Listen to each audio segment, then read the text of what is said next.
తెలంగాణలో అస్థిరత్వం, పాతాళంలోకి రైతాంగం, మళ్ళీ వచ్చిన ఆనాటి సమైక్య పాలన రోజులు, అస్తిత్వాన్ని దెబ్బతీసి అస్థిరత్వాన్ని సృష్టించే చర్యలు, రేవంత్ సర్కార్ చర్యలతో పెట్టుబడులు వెనక్కి, నెల రోజులు దాటుతున్న తొలగని 144 సెక్షన్, పొరుగు రాష్ట్రాలకు మల్లుతున్న కంపెనీలు, తెలంగాణకు వెన్నుముకే వ్యవసాయం, రైతన్న వెన్ను విరుస్తున్న కాంగ్రెస్ విధానాలు, రుణమాఫీకి దోకా, రైతు భరోసా పైన నీళ్లు నీడలు, పంటల మద్దతు ధర దక్కక రైతుల్లో అసహనం, యాసంగి సాగుపైన క్లారిటీ ఇవ్వని రాష్ట్ర ప్రభుత్వం. ఒకసారి ఇక్కడ చూడండి ఏ విధంగా నడుస్తూ ఉందో. వలసవాదుల బంధనాల నుంచి విముక్తులమై స్వపరిపాలనలోకి అడుగుపెట్టి దశాబ్ద కాలం గడిచింది. ఎంతో మంది అమరులైతే స్వరాష్ట్రం సిద్ధించింది. ఈ క్రమంలో స్వపరిపాలన నుంచి స్వయం పోషణ దిశగా అడుగులు వేశాం. వలస పాలకుల ఏలుబడిలో కునారిల్లిన వ్యవస్థనీకరించుకుంటూ ఓ కొత్త ఆర్థిక పథాన్ని నిర్మించుకున్నాం. ఓ బ్రాండ్ ఇమేజ్ను క్రియేట్ చేసుకొని పెట్టుబడులకు స్వర్గధామంగా తెలంగాణ రాష్ట్రాన్ని తీర్చిదిద్దుకున్నాం. ఈ నేపథ్యంలో రేవంత్ సర్కార్ ఆ బ్రాండ్ను చెడగొడుతుందన్న ఆందోళన తెలంగాణ వాదుల్లో వ్యక్తమవుతోంది. 163 BNS అంటే పాతది 144 సెక్షన్ పెట్టడం దగ్గర నుంచి వ్యవసాయ రంగాన్ని కుదేలు చేస్తున్న వైనం వరకు అన్నింటా సీఎం రేవంత్ రెడ్డి తనదైన ముద్ర వేసుకున్నారు. తెలంగాణ అస్తిత్వం పైన ఓ అస్థిర పాలనకు తెరలేపుతూ పెట్టుబడులను దూరం చేస్తున్నారన్న భయం అందరిలో నెలకొన్నది. ఓ చైతన్యంతో రాష్ట్రాన్ని సాధించుకుంటే నేడు ఓ అచేతన స్థితిలోకి రాష్ట్రం వెళుతున్నట్టుగా ఉందని తెలంగాణ వాదులు ఆందోళనకు గురవుతా ఉన్నారు. రైతాంగం తీవ్ర అసంతృప్తిలో ఉన్నది. పెట్టుబడి అందక, రుణమాఫీ కాక ప్రభుత్వంపై ఆగ్రహం వ్యక్తం చేస్తున్నారు. ఏడాది పాలనలో ఏం చేసింది సర్కార్ అంటూ నిలదీస్తా ఉన్నారు. ముంబై ఆర్థిక రాజధానిగా మహారాష్ట్రకు మాత్రమే గాక యావత్ దేశానికి ఒక గొప్ప వనరుగా నిలుస్తోంది. బెంగళూరు అంటే కన్నడిగులకే కాక దేశంలో ఐటీ రంగానికి తలమానికంగా చెప్పుకుంటారు. తమిళనాడు, కేరళ సంస్కృతి, పర్యాటక రంగాలకు కేర్ ఆఫ్ అడ్రస్ అయ్యాయి. ఆంధ్ర సుదీర్ఘ తీర ప్రాంతంలోని పోర్ట్ల ద్వారా ఆర్థిక వ్యవస్థ ఎదిగే అవకాశాలు పొందుతోంది. పర్యాటకంగాను తమ ప్రత్యేకతను చాటుకుంటుంది. మరి తెలంగాణ రాష్ట్రాన్ని ఆ స్థాయికి తీసుకెళ్లాలంటే ఎంతో కార్యదక్షత ఉండాలి, మరెంతో ప్రణాళిక ఉండాలి, ఓ విజన్ ఉండాలి. ఎన్నో కష్ట నష్టాలకు ఓరిస్తే కానీ బ్రాండ్ బిల్డ్ అవ్వదు. ప్రాంతం మీద ప్రేమాభిమానాలు ఉన్నప్పుడు ఈ ప్రాంతాన్ని ప్రపంచంతో పోటీ పడేలా చేయాలంటే ఓ గొప్ప ఆలోచనతో పని చేయాల్సి ఉంటది. అవేవి రేవంత్ సర్కార్ లో కనపడడం లేదని, పెట్టుబడిదారులకు కేర్ ఆఫ్ అడ్రస్ గా మార్చాలన్న తాపత్రయం లేదని, ఓ కుట్రపూరితంగా ఆయన పాలన ఉందని తెలంగాణ వాదులు ఆందోళనకు గురవుతా ఉన్నారు. ఎన్నో ఆశలతో సాధించుకున్న తెలంగాణను దేశంలోనే ఉన్నతమైన రాష్ట్రంగా తీర్చిదిద్దాలన్న కలలను కాంగ్రెస్ ప్రభుత్వము చిదిమేస్తోందని, దీని తెలంగాణ మనుగడ పైన జరుపుతున్న దాడిగా అభివర్ణిస్తున్నారు. ఓ సంకల్పంతో పనిచేయాల్సిన ముఖ్యమంత్రి ప్రతిపక్షాలను టార్గెట్ చేసుకుంటూ వ్యవస్థీకృతంగా నిర్మూలిస్తున్నారన్న చర్చ జరుగుతోంది. రేవంత్ సర్కార్ తీసుకున్న నిర్ణయాలే దీనికి నిదర్శనంగా నిలుస్తా ఉన్నాయి. ఆ నిర్ణయాలు ఏంటి ఒకసారి ఇక్కడ చూడండి. రాష్ట్రంలో అక్టోబర్ 27 నుంచి నవంబర్ 27 దాకా 163 BNS 144 సెక్షన్ ఏదైతే ఉందో ఆ 144 సెక్షన్ అమలు చేస్తూ తీసుకున్న నిర్ణయం పలువురిని విస్మయానికి గురి చేస్తుంది. అసలు ఆ నిర్ణయం ఎందుకు తీసుకున్నారన్న దానిపైన ఇప్పటికీ స్పష్టత లేదు. దీంతో నగర బ్రాండ్ ఇమేజ్ దెబ్బతింటోందని విశ్లేషకులు అంటున్నారు. నగరంలో రాజకీయంగా ప్రేరేపిత అల్లర్లు, అనర్థాలకు జరిగే అవకాశాలను అరికట్టేందుకు ఇది ముందు జాగ్రత్త అని ఆనాడు డీజీపీ ప్రకటించిన నెల రోజులు అవుతున్నా ఇప్పటి వరకు దానిపైన స్పష్టమైన ప్రకటన ఇచ్చిన దాఖలాలు లేవు. అయితే అంతగా అల్లర్లు చెలరేగే పరిస్థితులు ఏమన్నా ఉన్నాయా అంటే ఏమీ కనబడడం లేదు. కేవలం ప్రతిపక్ష నేతలకు సంబంధించిన కేసులు, అరెస్టు చేస్తారనే చర్చ తప్ప మరొకటి లేదు. 144 సెక్షన్ అమలు చేయడం అంటే పెట్టుబడులను దూరంగా చేయడమేనని విశ్లేషకులు అంటున్నారు. అది రాష్ట్రంలోని అస్థిర పరిస్థితులను సూచిస్తుందని, ఇంకా పెట్టుబడులు ఏమొస్తాయని ప్రశ్నిస్తా ఉన్నారు. 144 సెక్షన్ పెట్టిండ్రు ఎప్పుడు? అక్టోబర్ 27 తారీఖు నాడు పెట్టిండ్రు రాష్ట్రంలో. అప్పటి నుంచి అది హైదరాబాద్ ప్రాంతంలో ఎక్కువగా హైదరాబాద్ జోన్లో 144 సెక్షన్ ఉన్నది. 144 సెక్షన్ పెట్టిరంటేనే పెట్టుబడులకు అది అనుకూలమైనటువంటి ప్రాంతం కాదు. ఈ 144 సెక్షన్ సుదీర్ఘకాలంగా ఉన్నటువంటి ఏ రాష్ట్రంలో కానీ ఎక్కడ కానీ పెట్టుబడులు పెద్దగా పెట్టరు, రావు, అవి వెనక్కి పోతాయి. సో కాబట్టి ఇలాంటి దుర్మార్గమైనటువంటి రీతికి పాల్పడతారు. దేనికి పాల్పడతా ఉన్నాడు ఇది? మన అన్ఫిల్టర్డ్ బక్కా జెడ్సన్ గారు ఒక మాట మాట్లాడారు. ఏమన్నారు? 144 సెక్షన్ ఎందుకు పెట్టిరు తెలుసా అని చెప్పేసి. నేను అవన్నీ కూడా మాట్లాడతా. ఇది చదివేది అయిపోయిన తర్వాత ఈ 144 సెక్షన్ దేనికి పెట్టిర్రు, ఎందుకు పెట్టిర్రు, ఈ 144 సెక్షన్ పెట్టడం వల్ల మన పెట్టుబడులు ఎట్లా ఇతర ప్రాంతాలకు తరలిపోతూ ఉన్నాయి, ఏ విధంగా ఒక అస్త్రం ఏర్పడతా ఉంది. ఇవన్నీ కూడా మాట్లాడుకుందాం. వెనక్కి మలుతున్న పెట్టుబడులు. ఏ రాష్ట్రంలోనైనా పెట్టుబడులు పెట్టాలంటే అక్కడ సుస్థిర పాలనను చూసే వస్తారు. కానీ పాలనా వ్యవస్థ అస్థిరంగా ఉంటే పెట్టుబడులు రావడం కష్టతరం అవుతుంది. రేవంత్ సర్కార్ తీసుకుంటున్న చర్యలతో పెట్టుబడులు పొరుగు రాష్ట్రాలకు పోతున్నాయన్న విమర్శలు వెల్లువెత్తుతున్నాయి. ఓ రాష్ట్ర ఆర్థిక స్వావలంబన ఆ రాష్ట్రానికి వచ్చే పెట్టుబడులపైన ఆధారపడి ఉంటుందని అంటారు. రేవంత్ సర్కార్ ఆడంబరంగా దావోస్ అమెరికా పెట్టుబడుల గురించి చెప్పుకుంటున్న ఒక్క కంపెనీ కూడా వాస్తవ రూపం దాల్చకపోవడం గమనార్హం. మొత్తం 76,000 కోట్ల పెట్టుబడులతో ₹1 నగరానికి కూడా రాలేదు. అంటే పెట్టుబడులలో ₹1 కోటి కూడా నగరానికి రాలేదన్న చర్చ జరుగుతోంది. కంపెనీల నమోదు 5 ఏళ్ల కనిష్ట స్థాయికి పడిపోయినట్లుగా స్పష్టం చేసింది. సో 1000 కోట్ల పెట్టుబడులకు సిద్ధమైన కార్నింగ్ 2,800 కోట్ల పెట్టుబడులతో వచ్చిన కేర్స్ సెమికాన్ వెనక్కి వెళ్ళిపోయాయి. దీంతో పాటు పారిశ్రామిక రంగానికి విద్యుత్ కోతలు కూడా ఓ శాపంగా మారాయి. సరైన విధంగా విద్యుత్తు ఇవ్వకపోవడంతో చిన్న చితక పరిశ్రమలు ఉత్పత్తిలో వెనకబడి నష్టాల బాట పడుతున్నాయి. దీనిపైన రేవంత్ సర్కార్ తీసుకుంటున్న చర్యలు శూన్యం అంటున్నారు.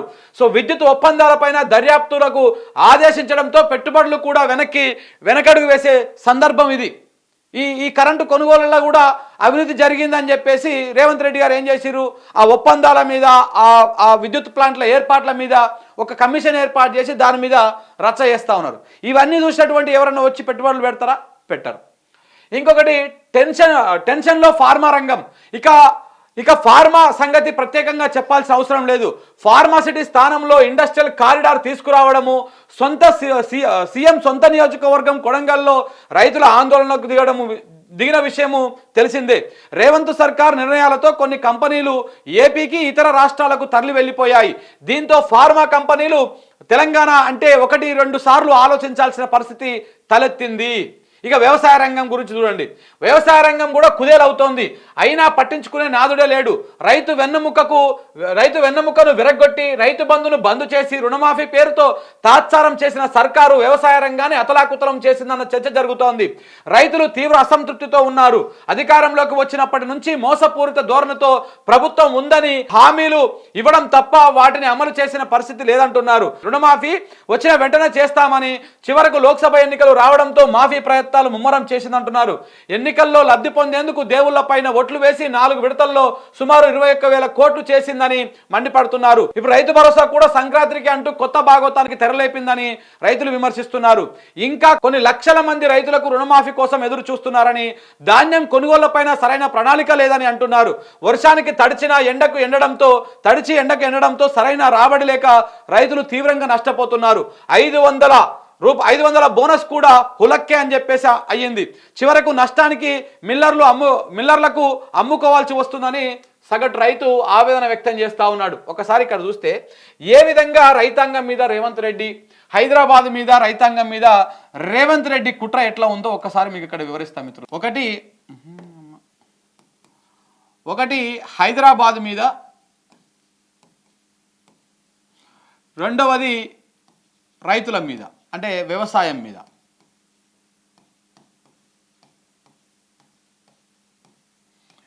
ఈ కుట్ర ఎట్లా ఉన్నది, ఏ విధంగా దెబ్బ కొడతా ఉన్నాడు. ఇప్పుడు హైదరాబాద్ గురించి ఫస్ట్ మాట్లాడుకుందాం. హైదరాబాద్ గురించి మాట్లాడుకుంటే హైదరాబాద్లో అక్టోబర్ 27 తారీఖు నాడు 144 సెక్షన్ పెట్టిండు. 144 సెక్షన్ పెట్టిండు. అప్పటి నుంచి మొన్నటి దాకా 144 సెక్షన్ నడుస్తూనే ఉంది. మరి ఇప్పటికి కూడా ఎత్తేయలేదో ఇంకా దాని గురించి తెలియదు. సో ఇట్లా 144 సెక్షన్ పెట్టడం వల్ల జరిగినటువంటి నష్టం ఏందయ్యా అంటే, 144 సెక్షన్ ఉన్నటువంటి ఏ రాష్ట్రానికి కానీ ఏ దేశానికి కానీ పెట్టుబడులు పోవు. మన అన్ఫిల్టర్లో బక్కా జడ్సన్ అన్న వచ్చి కూర్చొని మాట్లాడినప్పుడు ఆయన చాలా సంచలన విషయాలు చెప్పిండు. ఈ ప్రపంచంలో ఒక 4 నగరాలలోనే 144 సెక్షన్ ఉన్నది. ఆ నగరాలలో ఒకటి మన హైదరాబాద్ అని చెప్పిండు. ఆయన క్లియర్గా చెప్పిండు. అంటే దాని అర్థం ఏంటిది, 144 సెక్షన్ ఉంటే అక్కడ రాష్ట్ర ప్రభుత్వము పరిపాలన చక్కగా లేదని, అక్కడ పరిస్థితులు బాలేవని, ఆందోళనలు జరిగేటువంటి అవకాశం ఉందని, ఈ ఆందోళన జరిగేటువంటి అవకాశం ఉన్నటువంటి రాష్ట్రానికి కానీ స్టేట్కి మన ప్రాంతానికి కానీ నగరానికి కానీ పెట్టుబడులు రావని ఆయన క్లియర్గా చెప్పడం జరిగింది. సో అట్లా హైదరాబాద్లో నువ్వు 2 నెలల పాటు 144 సెక్షన్ పెట్టినావంటే ఎవరైనా పెట్టుబడులు వస్తారా ఇక్కడికి? ఇక్కడ ఒక కుట్ర జరిగింది. హైదరాబాద్లో 144 సెక్షన్ ఉంటుంది. ఇదే సమయంలో అమెరికాకి వెళ్ళి మన అమెరికాకు వెళ్ళి చంద్రబాబు నాయుడు కొడుకు ఎవరైతే ఉన్నారో నారా లోకేష్, ఆయన యుఎస్ఏలో నారా లోకేష్ ఒక ఇన్వెస్టర్లతో మీటింగ్ పెట్టుకొని ఆ మీటింగ్లో భాగంగా ఇగో హైదరాబాద్లో 144 సెక్షన్ ఉన్నది, ఈ పెట్టుబడులన్నీ మా ఆంధ్ర ప్రాంతానికి రావాలి, మా ప్రాంతానికి రండి, అక్కడ పరిపాలన చక్కగా లేదు, ఇబ్బందికరంగా ఉన్నది, ఒక ఆందోళనకరమైనటువంటి వాతావరణం ఉన్నదని చెప్పేసి ఇక్కడ తెలంగాణలో ఉన్నటువంటి పెట్టుబడులను తరలించకపోయేటువంటి కుట్ర జరుగుతూ ఉంది. మరి ఈ విషయం రేవంత్ రెడ్డికి తెలియదా అంటే తెలిసే పెడుతున్నట్టుగా కనపడతా ఉంది 144 సెక్షన్లు కానీ ఈ ఆందోళనకర పరిస్థితులు కానీ. ఎందుకంటే తన గురువు కదా రేవంత్ రెడ్డి, గురువు కదా చంద్రబాబు నాయుడు. సో ఇప్పుడు ఆ గురువే కదా అక్కడ ముఖ్యమంత్రిగా ఉన్నాడు ఏపీకి. సో కాబట్టి తెలంగాణలో హైదరాబాద్లో ఉన్నటువంటి పెట్టుబడులన్నీ ఏపీకి తరలిపోవాలంటే ఎట్లా పోవాలి, ఉన్న పలంగా పోవు కదా. ఇక్కడ 144 సెక్షన్లు పెట్టాలి, ఇక్కడ హైడ్రా లాంటివి తీసుకురావాలి, ఇక్కడ రకరకాల ఒక విధ్వంసకరమైనటువంటి పరిస్థితులు తీసుకురావాలి, తీసుకొచ్చి ఆ విధ్వంసకరమైనటువంటి పరిస్థితుల లోపల ఇక్కడ పెట్టుబడులు పెట్టిన వాళ్ళు, పెట్టాలనుకుంటున్న వాళ్ళు, ఆల్రెడీ ఇక్కడ ఎగ్జిస్టెంట్గా ఉన్నటువంటి వాళ్ళు, వాళ్ళ లోపల ఒక భయాందోళన సృష్టించి అరే ఇక్కడ మన ఈ స్టేట్ మనకు సేఫ్ కాదు అని చెప్పేసి ఇక్కడ నుంచి వాళ్ళు పెట్టుబడులు తరలించుకొని పోవాలి. ఇది జరుగుతున్నటువంటి వ్యవహారం. ఇది రాష్ట్ర ఆర్థిక పరిస్థితి మీద చాలా దెబ్బ పడుతూ ఉంటుంది, చాలా దెబ్బ పడుతూ ఉంటుంది. ఇవాళ ఖజానాకి డబ్బులు వస్తలేవు, ఖజానాకి డబ్బులు లేవు అని చెప్తున్నటువంటి రేవంత్ రెడ్డి గారు ఆ ఖజానాకి డబ్బులు రాకుండా చేస్తున్నది ఎవరు? ఈ హైడ్రా తీసుకురావడం వల్ల ఉద్దేశం ఏంటి? ఎందుకు మహారాష్ట్ర ఎన్నికల ముందు దాకా హైడ్రా అద్భుతంగా పనిచేస్తుంది అంటే మీ వర్షన్లో అద్భుతంగా, అంటే మా వర్షన్లో అద్భుతం కదా. హైడ్రా అనేది ఒక తలకమాసిన వ్యవహారము. హైడ్రా అనేది దానికి ఒక అర్థం పర్థం లేనిది, కూలగొట్టడానికి చట్టం ఏంది, వ్యవస్థ ఏంది అనేది మనం మాట్లాడుతూనే ఉన్నాం. సో అప్పటిదాకా మహారాష్ట్ర ఎన్నికల దాకా హైడ్రా చాలా యాక్టివ్గా పనిచేసుకుంటూ పోతూ ఉంటుంది. ఆ ఎన్నికలు అయిపోగానే కాంగ్రెస్ పార్టీ ఓడిపోగానే దాని దుకాణం బంద్ అయిపోతుంది. దేనికి? ఏ సంచులు నింపుకోవడానికి, ఏ మూటలు నింపుకోవడానికి వచ్చినాయి ఇవన్నీ కూడా పెట్టుబడులు తరలిపోవడానికి కుట్ర జరుగుతూ ఉంది. తెలంగాణ అస్తిత్వం మీద కుట్ర జరుగుతూ ఉంది. సో ఇవన్నీ వెళ్ళిపోతేనే తెలంగాణ బికారిది అవుతుంది, తెలంగాణ మళ్ళీ ప్రయాణం ముందు చేతులు జాసుకోవాలవుతుంది. సో ఈ రకంగా హైదరాబాద్కు వస్తున్నటువంటి పెట్టుబడులు కానీ, మరొక వైపు విద్యుత్ రంగం మీద కూడా, ఇప్పుడు విద్యుత్ రంగం మీద కూడా ఏం చేస్తూ ఉన్నారు? దీనికి మన ఒప్పందాల మీద సమీక్ష, దాని మీద కమిషను, ఈ ప్లాంట్ల ఏర్పాట్ల ఏవైతే ఉన్నాయో Yadadri thermal plant, Bhadradri thermal ప్లాంట్లు, ఈ ప్లాంట్ల మీద కూడా ఒక విచారణ కమిషన్లు ఇట్లాంటివన్నీ చేయడం వెనకాల ఉద్దేశం ఏంటిది? ఇప్పుడు ఇవన్నీ నడుస్తూ ఉంటే మనకు కరెంట్ చక్కగా ఇస్తారని చెప్పేసి ఆ కంపెనీలు కూడా మెల్లమెల్లగా జారుకొని పోవాలి. సో అందులో భాగంగానే పెట్టుబడులు రావద్దు, వచ్చినాయి పీక్కొని పోవాలి. ఈ రకమైనటువంటి కుట్ర రేవంత్ రెడ్డి స్వయంగా మన ముఖ్యమంత్రి చేస్తున్నట్టుగా కనపడతా ఉంది. ఇది ఎంత దుర్మార్గం చెప్పండి. ఇది హైదరాబాద్కు సంబంధించినటువంటి దాని మీద జరుగుతున్నటువంటి కుట్ర. ఇంకా చాలా ఉంది మాట్లాడుకోవాలంటే, ఒక గంట సేపు పడుతుంది. హైదరాబాద్ మీద ఇంచిన ఏమేమి జరుగుతుందో మాట్లాడుకోవడానికి ఒక గంట పడుతుంది. ఇప్పుడు ఇలా 45,000 ఎకరాలు అంటూ చూసినావా? ఆ 45,000 ఎకరాలు వెనక ఉన్న తతంగం కూడా చెప్తా నేను, దాని భాగవతం కూడా చెప్తా ఏంటిది అనేది తొందరలోనే.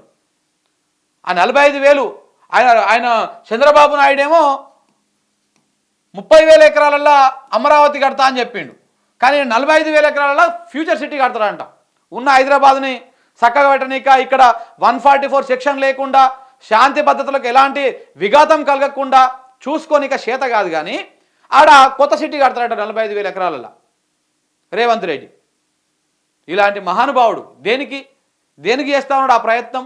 ఎందుకు ఆ ప్రకటన చేసిండు? అవన్నిటి గురించి మాట్లాడుకుందాం. సో ఇట్లా ఇది హైదరాబాద్ని అతలాకుతలం చేస్తున్నటువంటి పరిస్థితి, హైదరాబాద్ బ్రాండ్ ఇమేజ్ని తగ్గించేటువంటి పరిస్థితి. మీరు చూడండి, ఇంకొక సింపుల్ ఎగ్జాంపుల్ చెప్తాను నేను. పర్యాటకులను ఆకర్షించడానికి కోసమే ఈయన ఏమంటున్నాడు, దాన్ని మూసీ ప్రక్షాళన, మూసీ నదికి పునర్జీవం చేస్తా అంటున్నాడు. నువ్వు మూసీ నది పునర్జీవం దాకా చాలా దూరం, అది ఇంకా నువ్వు అది చేసినప్పుడు అయ్యేటువంటి కథ అది. కానీ దానికంటే ముందు ఆల్రెడీ ఉన్నటువంటి దాన్ని పర్యాటకులను ఏ విధంగా అట్రాక్ట్ చేస్తున్నావు? ఒక సింపుల్ ఎగ్జాంపుల్, చిన్న ఎగ్జాంపుల్. ఇంకా దుర్గం చెరువు మీదనే కేబుల్ బ్రిడ్జి ఉంటుంది.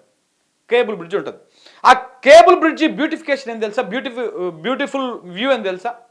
రాత్రిపూట దాని మీద ఉండేటువంటి లైటింగ్, ఆ కేబుల్ బ్రిడ్జ్ మీద ఉన్నటువంటి లైటింగ్ రాత్రిపూట చూడడానికి కనువిందుగా ఉంటుంది కాబట్టి చూడడానికి పోతారు. మీరు చూస్తూ ఉండండి, ఐటీసీ కోహినూర్ కా నుంచి ఇటు సైడ్ ఇలా చివరి దాకా రాత్రి 8 దాటితే సార్లు మొత్తం లైట్లు బంద్ చేస్తున్నారు. ఆ కేబుల్ బ్రిడ్జ్కి ఉన్నటువంటి లైట్లన్నీ బంద్ చేస్తున్నారు. నువ్వు పర్యాటకులను ఆకట్టుకోవాలంటే ఉన్న వాటిని సరిగ్గా మెయింటైన్ చేయడం నేర్చుకో. పర్యాటకులను ఆకడతా, నేను మూసికి 1,00,000 కోట్లు పెట్టి కడతా, 1,50,000 కోట్లు అని చెప్తున్నావు కదా, అవన్నీ తర్వాత ముచ్చట. 1,50,000 కోట్లు పెడతావా, 50,000 కోట్లు పెడతావా, అసలు మొత్తానికే దుకాణం బంద్ చేసుకుంటావా, ఏమవుతుందని తర్వాత ముచ్చట. ఈ ఉన్నటువంటి పర్యాటకులను ఆకట్టుకున్నటువంటి కార్యక్రమాలు చేసి పెట్టినటువంటి ఏవైతే ఉన్నాయో, ఈ కేబుల్ బ్రిడ్జి, దాని లైట్ వేస్తందుకే నీకు చేతనైతలేదు, లైట్లు వేస్తందుకే చేతనైతలేదు. నువ్వు ఇక పర్యాటక రంగాన్ని అభివృద్ధి చేస్తావా? మీరు పోయి చూడండి, కావాలంటే ఇప్పుడు కేబుల్ బ్రిడ్జ్ దగ్గరికి పోయి చూడండి. మీరు రాత్రిపూట లైట్లు బంద్ చేసి పెడతాడు. ఎందుకంటే ఆ కేబుల్ బ్రిడ్జ్ లైట్లు ఆన్ చేస్తే కేసీఆర్ గుర్తుకొస్తాడు, ఇలా కేటీఆర్ గుర్తుకొస్తాడు. ఇది ఎవరు కట్టిర్రా, ఎవరు చేసిర్రా అంటే ఆడికి వచ్చే జనం కేసీఆర్ గురించి, కేటీఆర్ గురించి మాట్లాడుకుంటారు, గత ప్రభుత్వం గురించి మాట్లాడుకుంటారు అని చెప్పేసి అవి బంద్ పెడుతున్నావు. ఇంకా దుర్మార్గం ఏంది, ఔటర్ రింగ్ రోడ్ మీద రాత్రిపూట ఒక రౌండ్ వేయండి మీరు ఎవరైనా కార్ వేసుకొని. ఓ 2 కిలోమీటర్ల మేర లైట్లు ఉంటాయి, 2 కిలోమీటర్ల మేర లైట్లు ఉండవు. ఏదో ఆల్టర్నేట్ లెక్క పెట్టిరు. మొత్తం చీకట్లు ఉంటే బాగుండదు కాబట్టి 1 కిలోమీటర్ ఏమో లైట్ ఉంటాయి, ఇంకో కిలోమీటర్ ఏమో లైట్ ఉండదు. ఉన్న వాటిని తెలంగాణ ఎట్లా ఉందో అట్లనే నువ్వు కంటిన్యూ చేసినా కానీ నీ పేరు మంచిగా చరిత్రలో ఉంటుంది. ఆ ఉన్న వాటిని సర్వనాశనం చేసుకుంటా నేను ఏదో కొత్త సిటీ కడతా, కొత్తది కడతా, ఈ హైదరాబాద్ బ్రాండ్ ఇమేజ్ని కాపాడు నువ్వు అంతే. కొత్తగా ఏం తీసుకురాకు. హైదరాబాద్కి ఉన్నటువంటి ఇమేజ్ని, ఆ ఇమేజ్కి మసకబారకుండా కాపాడేటువంటి ప్రయత్నం చేయి. అంతకు మించి ఇంకొకటి ఏం లేదు. ఇది హైదరాబాద్ మీద జరుగుతున్న కుట్ర.